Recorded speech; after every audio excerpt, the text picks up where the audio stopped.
Got a no heat call out here in Palm Desert, California. Let's see what's going on. Get yourself some gloves, people. Why you wanna leave fingerprints on attic access? We're clean.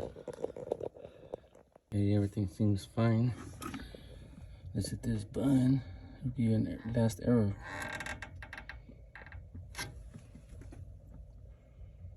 2, 3, 4, 5, 6, 7, 8, 9, 10, 11. Go over here. And 11. This one. 11. Limit switch open. Door failure. So we'll check the capacitor.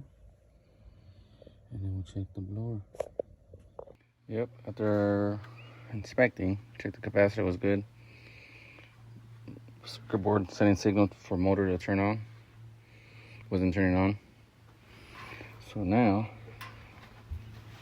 just pulled it out. Time for a new blower motor. Here you go, new motor, new capacitor. Always change your capacitor when you change a motor, even if the old capacitor is the same size. New motor installed. I always like to write an installation date of no matter what part I put in. This way I remember, because in a year or two I'm not going to remember when I installed that motor.